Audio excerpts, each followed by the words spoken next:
We are all different when it comes to productivity tools that help us move the needle. Some people prefer handwritten to-do lists and sticky note reminders. Others lean into digital tools that keep everything in one place. If you belong to the latter group, one of my absolute favorites you may want to check out is Todoist. Whether you're running a business, raising a family, writing a book, Todoist helps you organize your tasks by projects, priority, and even energy level. So you can set recurring reminders, create custom labels like at errands or at deep work, color code what is urgent and what is not, sync across all your devices so you always have your plan in your pocket. It's like a personal assistant but without the monthly invoice. If you're tired of rewriting your to-do list every day and want something that helps you focus on what matters most, give Todoist a try. It's simple, it's powerful, and flexible enough to work with your brain and your busy life.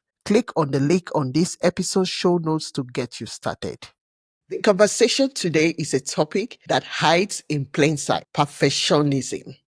You might think that perfectionism is just about high standards, but what if it's really about something deeper?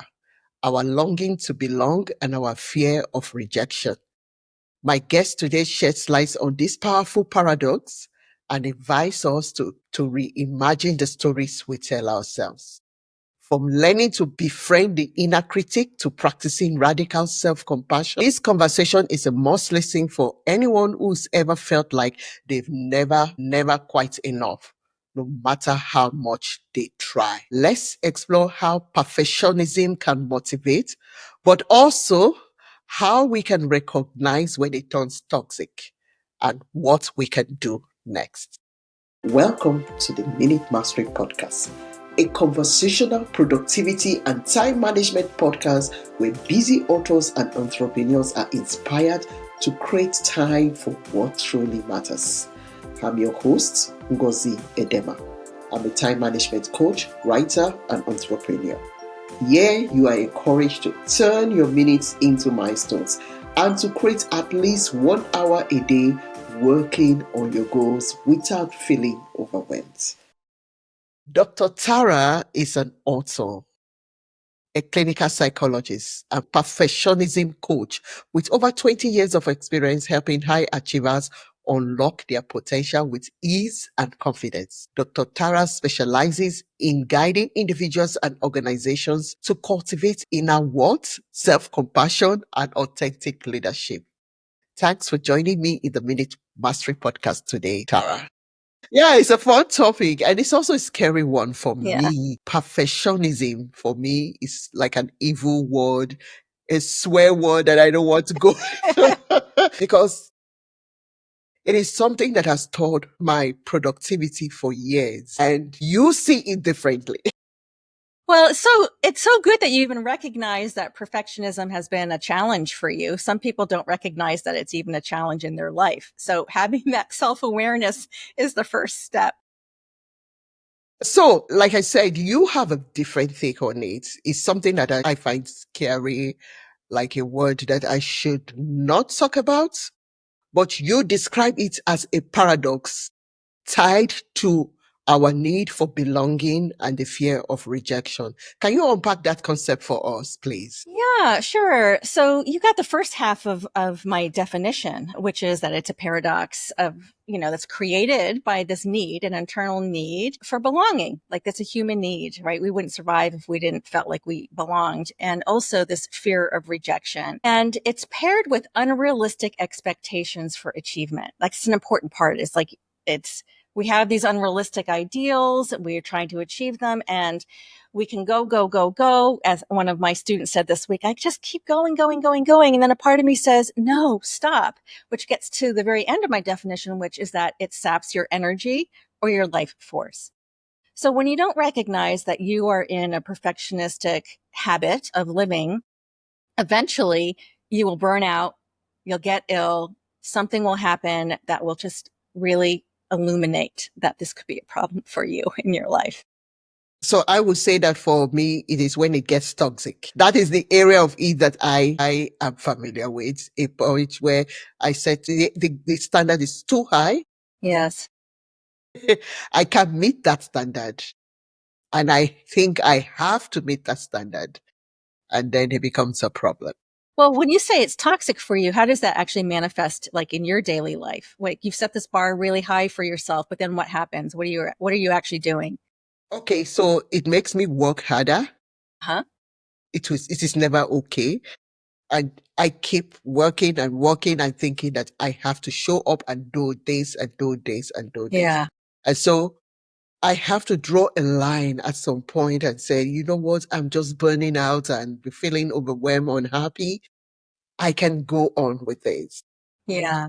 Well, yeah, I think what you're saying is, sometimes I have a hard time myself with the word toxic because really what you're describing is really compulsive, right? There's a part of you that gets into this energetic sort of compulsion, like I need to keep doing this, and I need to be doing more and more and more.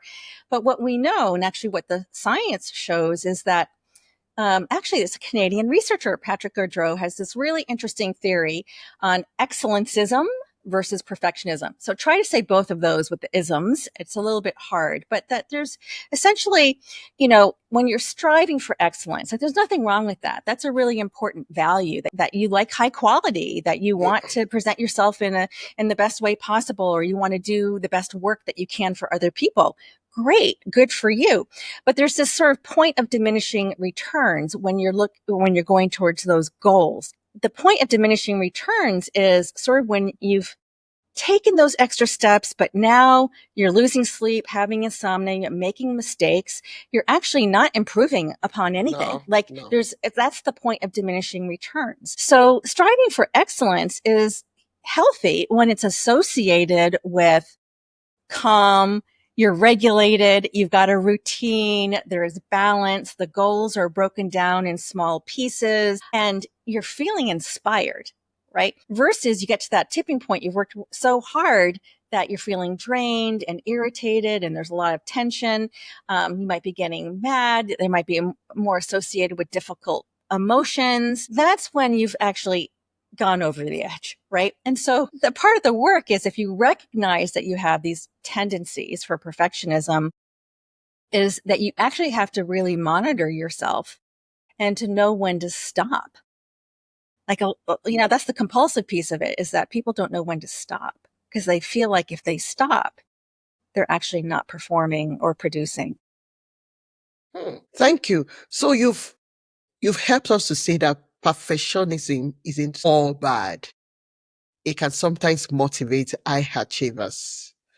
So so I know you've touched on it briefly. How do you help people recognize when it becomes toxic? When they should say no, this is where I can go any Right. further. Well, I I ask people to tune in, right? So people who tend to be perfectionists or describe them as perfectionists are, I say they're all neck up. Like they come into my office and all I see is like their head. They're intellectual. They've got the whole plan, and I'm like, they're kind of disconnected from their bodies. But I often actually teach them to first and foremost tune in. So I get this question almost weekly. I work part-time at Harvard University in Cambridge. My private practice has a lot of high achievers in sort of the Boston area. Everyone's pretty highly educated and they have big goals for themselves. And then they're often like, well, I wouldn't have gotten here if it wasn't for my perfectionism. I wouldn't have gotten to college. I'm the first one in my family to go to college. I wouldn't have gotten here unless I was really striving like crazy and became an A student or did all these great things and have this great resume. I'm saying that's all great. It probably did help you. It was probably protective for you, from a survival strategy point of view. But how is it helping you now? Like in today's world, like present tense, how is it helping you now? And often people don't even have an answer for that. They just kind of get stumped. I'm like, is your perfectionism helping you right now?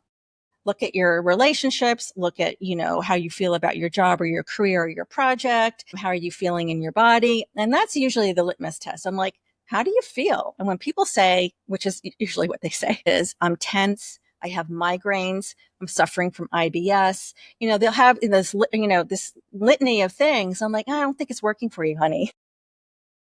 No. Maybe we need to try something different.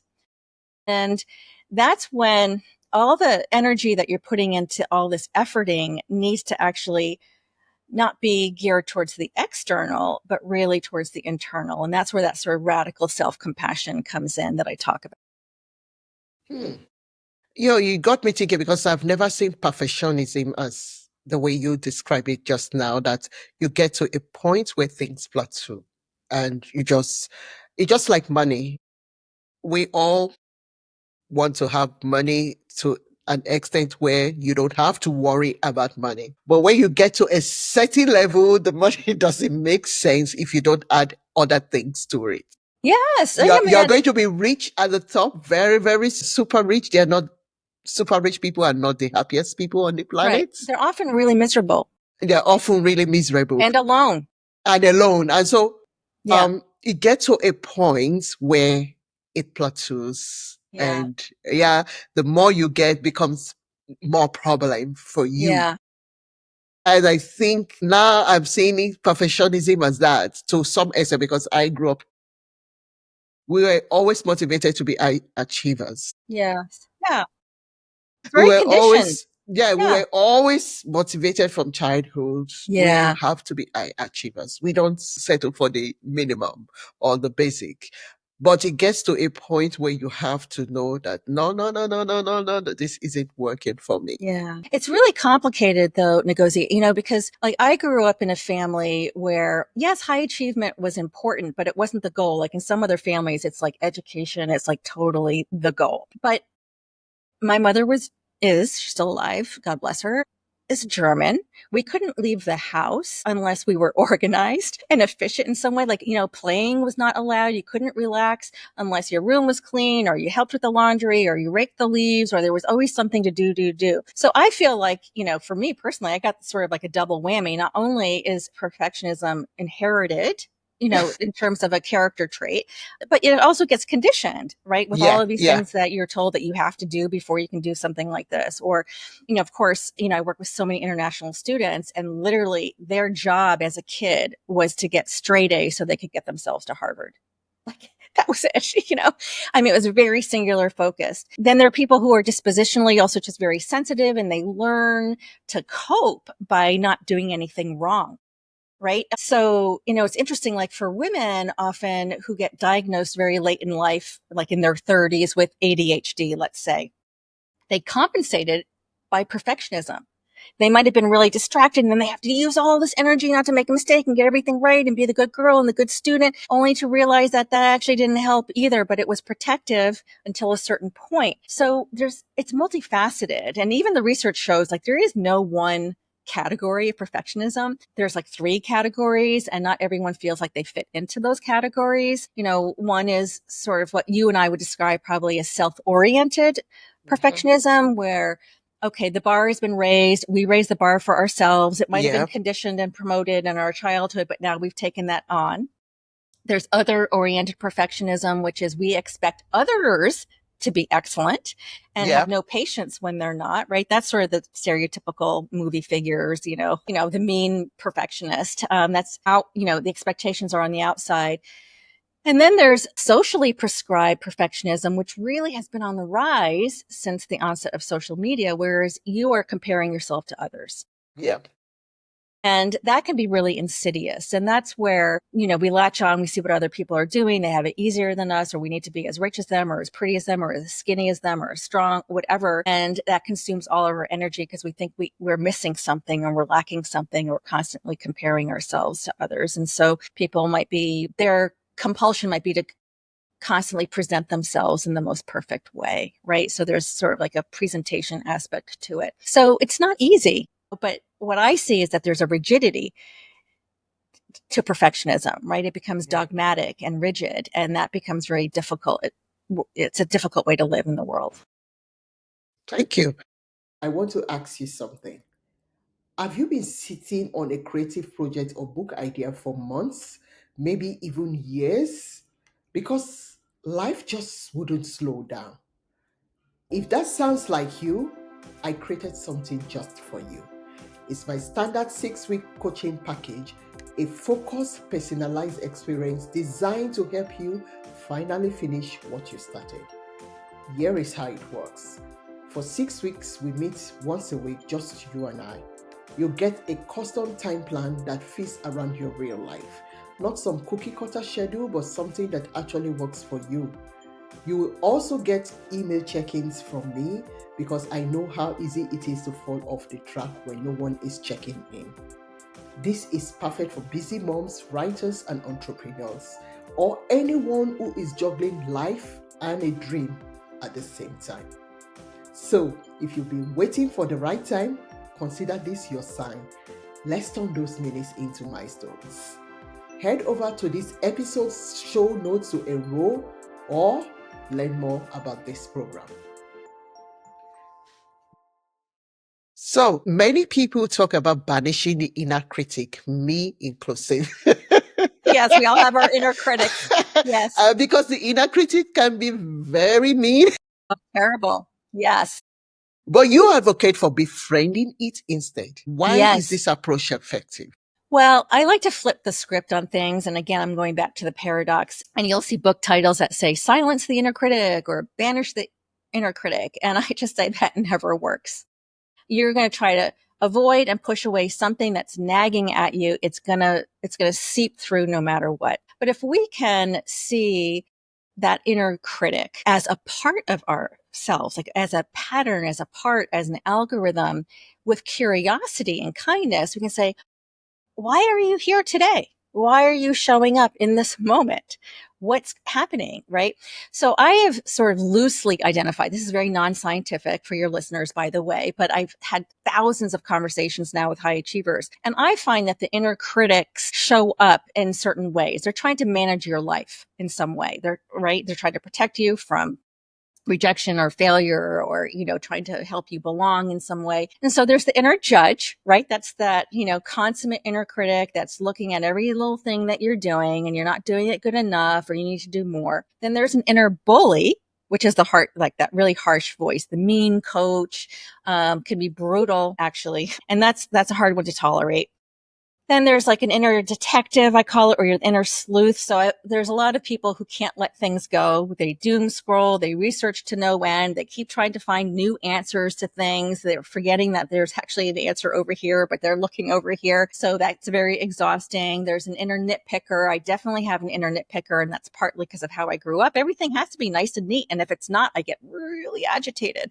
And so I can go into compulsive cleaning, let's say. Right? I know where that comes from. And then there is, that runs across all of these sort of types, is an inner joy thief. The part of you that says it's not okay to rest or sleep or play or, do anything that's kind or good for yourself. And that's really hard, right? When we're not doing that kind of self-care. So I invite people to notice, well, what are they saying to themselves? Is it that bully voice saying you're so stupid? Is it the part of you saying like, that's not good enough yet, right? Is it more of like the judge? And to notice it, and then to notice, well, when did that show up in your life? Like I know that my little inner nitpicker showed up when I was like 5. She's been there forever. And she gets anxious easily because I grew up in kind of a chaotic household. My parents got divorced. I mean, there's all a bunch of stuff that's going on. And so if I kept things nice and neat, it calmed me down, right? So I'm not going to kick that part out of my mind. I'm going to turn towards that part and say, I know why you're here today, because I'm feeling anxious about this presentation. It's really important to me and I want to do well. So here you are. But honey, I love you and thank you for the warning, but we're going to do it a new way. We're going to do it a different way. So when people start to cultivate a relationship with that perfectionist part, let's say, or that inner managing part, you start to kind of loosen the hold, that grip, and just see it as kind of like an insolent teenager or a temper tantrum child. And it loosens the hold a little bit. This comes somewhat from the work under a certain therapy modality called internal family systems. And internal family systems assumes that we have multiple parts, right? And when we can understand that our parts will go into these extreme states because they're trying to help us in some way, it's a much more compassionate way of looking at your internal life. Right. So Ngozi, I would say when you say, I hate perfectionism, I hate the word, I hate saying the word, I'm like, oh, let's see. Can you turn towards that part of yourself? Ask it. How long have you been around? What are you afraid of would happen if I didn't work this hard? Yeah. Does that Thank make some you. sense? It does make sense. Just talking to it like a friend. Yeah, I I know you're my ally. You just want to protect me. right. Yes, but there's other ways to do it, and we can There's do it other in ways another. to do Yeah, it. yeah, Yeah. yeah. So the three categories you mentioned, whether it's judgmental or the bully type or whatever the third type,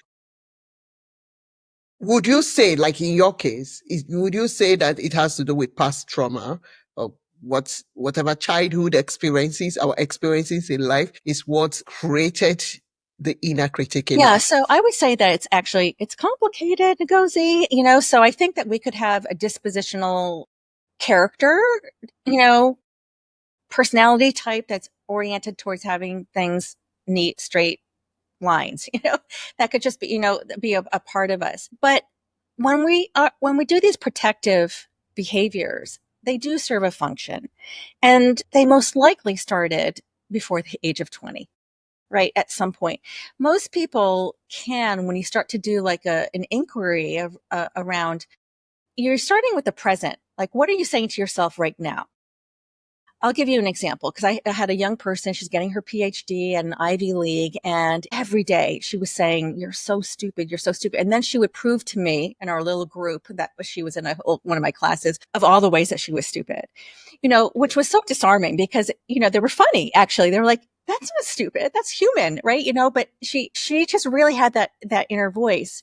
And when she recognized that that voice has been around since she was like 11, and that it started in a certain kind of circumstance. I say a lot of inner critics showed up during middle school and were really sensitive to fitting in and wanting to belong, but she was shamed in some way, right? And so that manifested as her really being afraid of being stupid or doing anything wrong. And so she worked really hard not to do that. And it was really exhausting her. And for her, it was a very quick epiphany. She's like, why am I doing this to myself? Oh my gosh, that's just a little girl in me that's just really afraid of being humiliated. Right. So she could start to loosen that grip. And for her, it was pretty quick. With other people, it could take sort of years because it's so entrenched in part of their personality. But I say you start doing these little things. And I know, like on your program, you've talked about self care. These are really important routines, but also turning toward just recognizing and turning towards yourself like, oh, it's trying to help me, but it's just doing it in a terrible way. It doesn't know any better. It's using the same skill that it used when it was 11. 11. Things have changed now. Exactly. Yeah. And so when you can start to catch that part of you up, it's like for that young woman to kind of connect with that 11-year-old self and say, I'm here for you. I'm 28. I'm getting my PhD. Everything's good. It's okay. There's nothing to be scared of anymore, right?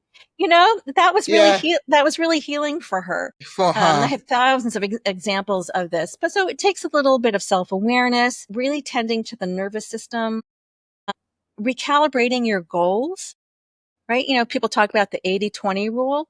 Like, you're going for 110%, right? Well, what if you just went for 80%? Because your 80% is somebody else's 110%. Like, Yeah. it's good. Now you talk about self compassion is central to your work, and I love self compassion Mm-hmm. too. For someone who struggles with being kind to themselves, because it's really sad, like the person you're talking about. I'm really glad that she finally got help from something from when she was age 11. That was it's kind of empowering when you can get yourself out of that mess. So for someone who struggles with being kind to themselves, Mm. what's the first step they can take? Well, I like to help them understand what self compassion is in the first place. Because people are often like, I don't do self compassion, right? They assume that if you're kind to yourself, you're being nice, you're being weak, you're letting yourself off the hook in some way. And it's actually the complete opposite. It's really soft power. So, self compassion is kind of defined as having these elements of mindfulness, like being aware of the present moment without judging yourself, that you are not alone with your experience. Like that girl who was telling herself that she was stupid. I mean, everybody else in that Zoom room could be like, no, I say that to myself too. You're not alone, right? Is to know that we're having a very human experience, even if our situation might be unique. It's a human experience. And then the self-kindness piece is really learning how to befriend yourself. So that's tending to yourself just like you would a friend who might be in a very similar situation and struggling in some way. And so the first step is usually saying like, okay, Susie, let's say your best friend, was really afraid that her research wasn't going to work out or that she was going to, mess up a presentation. What would you say to her? And then, people will say like, well, it's going to be all great. You know your stuff. People are really supporting you. They're cheering you on. Everything is going to be fine. You might give her a hug, all these sorts of things. I'm like, okay, now can you do that for yourself? And for some people, it's like, no, that doesn't feel comfortable. And I'm like, great.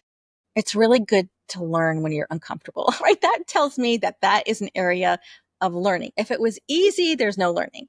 So it becomes, you have to kind of work with self-compassion around the edges sometimes. You might not go right into saying, oh, look in the mirror and say, I love you. But you could say, I'm learning to be kinder to myself. I'm learning to take breaks because I know it's important for my nervous system. I'm learning to love that perfectionist who's been there to help me. I'm learning, right? So that's how we can get at self-compassion, like, from the outside in a little bit. Thank you very much for this conversation. So, where can this audience find you and what do they hope to achieve if they connect with you? Listen, I love talking about perfectionism and those good enough, gremlins that are in people's minds. So I have a book. It's called The Perfectionist Dilemma, Learn the Art of Self-Compassion and Become a Happy Achiever. That came out in January. You can find that on any online bookstore, or call your bookstore, your local bookstore, buy local. You can also find me on my website, which is my name, Cousineau.com. The book has its own little website too, called, just the perfectionistdilemma.com. And then I just started a Substack. So here, like, I have to put my perfectionist tendencies in check because I just started something brand new that I knew nothing about, which was Substack. So now I have publications called The Peaceful Perfectionist, and I'm posting articles on it. So you can find me in that app too. So I like to keep the conversation going about perfectionism. Wow, thank you. So we're going to put your links in this episode's show notes. And thank you very much for coming to the show, Tara. I really love this conversation and it's something that I have personally benefited from. Oh, thanks for having me, Ngozi. I really appreciate it. Thank you. So what a powerful and heart opening conversation we've had today.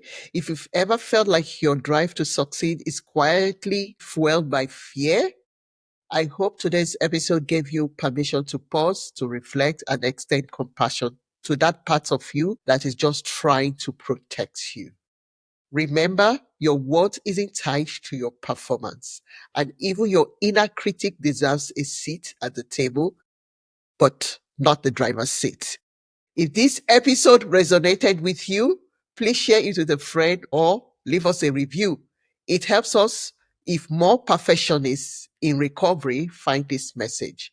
And as always, keep taking small, brave steps toward your goals, 1 minute at a time. And on this episode, I told you about my 6 weeks coaching package. So if you're feeling stretched in trying to grow your business while managing your home and family, you are not alone, and you don't have to figure this out on your own. This 30 minutes clarity call is designed to help entrepreneurs like you pause, breathe, and get clear on where your time is going and what needs to shift.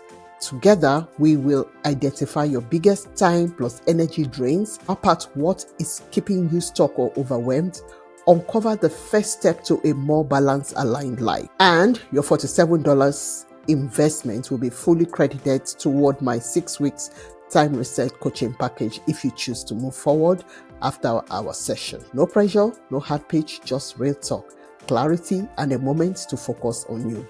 So head over to this episode show notes to sign up and to check out my guest offers too. Thanks for tuning in to the Minute Mastery Podcast. If you have found this episode helpful, share it with someone who could use more time in their day. And remember to subscribe and leave us a review. Until next time, you are in control of your time and you've got this.